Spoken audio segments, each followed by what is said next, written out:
एक जज थे। जज एक दिन अपने माँ को लेकर वृद्धाश्रम गए, माँ को छोड़ने के लिए। ये रियल स्टोरी है आपकी।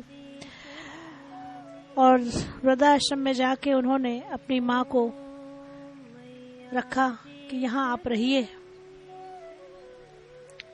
और वहाँ का जो देख रेख करने वाला व्यक्ति था, उससे जज ने बात करी कि मेरी माँ का स्पेशल ख्याल रखना, और मैं यहाँ का जज हूँ। और उसके बाद उसको कुछ पैसा वगैरह भी दिया और ये छोड़ के जज वापस आ गया। फिर दूसरे दिन गया अपनी माँ का हाल लेने के लिए। फिर जिसको पैसे देकर आया था, ध्यान रखने के लिए बोल कर आया था, फिर उससे कहा कि आज मेरी माँ को तूने खाना खिलाया, उसका ध्यान रखा। तो उसने कहा तुम्हारी माँ ने कुछ नहीं खाया। वो सिर्फ एक तस्वीर है जिसमें शायद आपकी भी है और आपकी बीबी की भी है और आपके बच्चों की भी है। वो एक फोटो है जो सीने से लगा के रखी है उसने, और उसी को देख देख के रोती है और खाना नहीं खाया उसने। और साथ उसने एक बात और बोली कि आप हमें ये बताइए कि आपने अपनी माँ को वृद्धाश्रम में क्यों छोड़ा, वजह क्या है। तो उसने कहा कि घर में बड़ी किटकिट होती है, मेरी बीबी इस टाइप की औरत है कि वो मेरी माँ को बर्दाश्त नहीं करती। तो मेरी माँ को तकलीफ ना हो, मेरी माँ को अकेलापन ना लगे, ये सोचकर कि वो सबके बीच में रहे। और मेरी माँ ने मुझे कहा कि मुझे वृद्धाश्रम छोड़ दो क्योंकि मैं बहू के ताने बर्दाश्त नहीं कर पा रही। तो जो देख रेख करने वाला वहां था, उसने कहा कि आप कैसे जज हैं, आप कैसे जज हैं जब आप अपने घर का मसला नहीं सुलझा सकते, तो आप दुनिया के मसलों को सुलझा के उसका कैसे जवाब देंगे। हमें तो आपसे एतबार ही उठ गया। उस जज को झटका लगा, उसके दिल में एक तकलीफ हुई और वो अपनी माँ से मिलकर आया, घर वापस आया। और उसने घर में 2 दिन तक कुछ नहीं खाया, ना कुछ खाया ना कुछ पिया, सिर्फ रोता ही रहा और उस व्यक्ति की बात याद करता रहा जो उसने कहा था तुम कैसे जज हो, तुम दुनिया को क्या फैसला दोगे, तुम अपने घर का फैसला तो कर नहीं सके, तो तुम क्या फैसला दोगे, ऐसे जज होने से क्या मतलब है। ये बात उसकी बार बार सोचता और घर कर गई बात और रोता। पत्नी कहती खाना खा लो, भूख नहीं है। बच्चे कहते पापा क्या हुआ, कुछ नहीं हुआ। उसने 2 कागज निकाले और एक वसीयत लिखी, और अपने 2 बच्चे थे उसके, बड़े बड़े बच्चे, और वो कागज पकड़ाया कि ये सारा मेरा रुपया पैसा सब कुछ ये तुम्हारा, तुम लोग इसको संभालो। और अपनी बीवी से कहा कि अब मैं यहाँ नहीं रह सकता, जो कुछ भी है तुम तीनों का है, जो कुछ मुझसे गलती हो गई मुझे माफ करना, और अब मैं भी अपनी माँ के पास जा रहा हूँ। तो बीबी ने कहा ऐसा क्यों बोल रहे हो। तो उसने उस कागज में लिखा, उस कागज में जज ने लिखा तुम भी एक दिन सास बनोगी, तुम भी एक दिन सास बनोगी, ध्यान रखना कि तुम्हारी बहू भी तुमको अनाथ आश्रम छोड़ कर आएगी, और हो सकता है मेरी तरह मजबूर होकर मेरा बेटा तुम्हें वृद्धा आश्रम छोड़ के आए।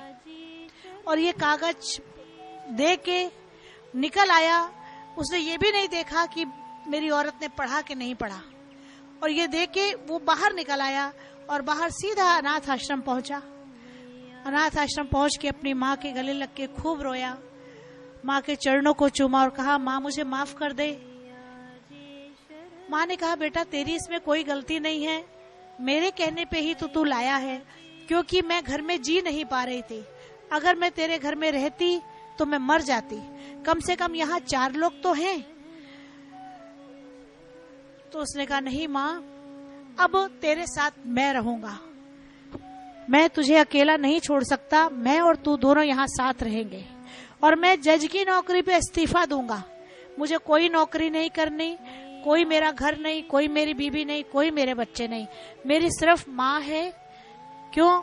जिस माँ ने मुझे पाला पोसा बड़ा किया और मुझे जज बनाया, जज बनाने के लिए तूने क्या क्या नहीं किया।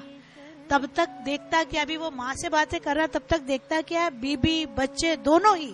जब बीबी ने पर्चा पकड़ा, खोला, देखा कि उसमें लिखा है कि मेरी तरह मजबूर होकर तेरा बेटा भी तुझे वृद्ध आश्रम छोड़ के आएगा, तो उसकी आंखें भीग गई, रोने लगी। उसे अपनी गलतियों का एहसास हुआ कि मैं बात बात पर अपनी सास को टोका करती हूँ। वाकई अगर मेरी यही आदत बनी रही तो वाकई मेरी बहू मुझे सचमुच ही वृद्धाश्रम छोड़ाएगी। वो पीछे पीछे बेटे भी और पीछे पीछे बहू भी वृद्धाश्रम पहुंच गए। और वृद्धाश्रम पहुंच के उसने अपने पति से माफी मांगी, सास से माफी मांगी कि मुझे माफ कर दीजिए, वास्तव में मुझसे गलती हुई है, वास्तव में मैंने आपका अपमान किया है, बहुत अपमान किया है।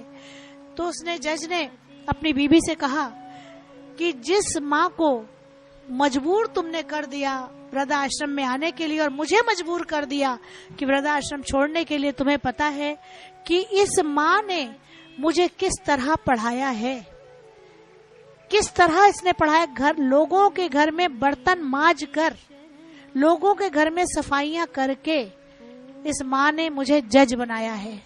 और मैं ऐसा बेटा हूँ कि तुमने मुझे इतना मजबूर कर दिया कि मुझे माँ को वृद्धाश्रम छोड़ने आना पड़ा। कि मैं इस औरत का क्या करूंगा जो मुझे इस तरह उसने मुझे टॉर्चर किया। तो मुझे ऐसी बीबी और बच्चों की कतई जरूरत नहीं है, मैं यहीं रहूंगा। और फिर जज ने कहा कि यहाँ से तो मुझे माफी मिल सकती है, यहाँ मेरी माँ मुझे माफ कर देगी, और जब मेरी माँ माफ कर देगी तो भगवान मुझे माफ नहीं करेगा। इस दुनिया में मुझे मेरी माँ माफ कर देगी, क्योंकि माँ ही सब कुछ है। वो जान रही है कि मेरी क्या गलती है, लेकिन परमात्मा मुझे कभी नहीं माफ करेगा। तो मैं परमात्मा को जाके क्या मुंह दिखाऊंगा। तो माँ ने बच्चे के सिर पर, अपने बेटे के सिर पर हाथ रखा। बहू रोने लगी कि माँ जी, मैं नादान थी, मुझसे बहुत भूलें हुई हैं, मैं पता नहीं किस अहंकार में थी, मैंने क्यों नहीं आपका सत्कार किया, क्यों बात बात पर आपको टॉर्चर किया, और कल को मैं भी सास बनूंगी तो मेरे साथ भी ऐसा हो सकता है। तो माँ मुझे माफ कर दो, मैं वायदा करती हूँ कि आज से आप मेरी सगी माँ से भी बढ़कर होंगी।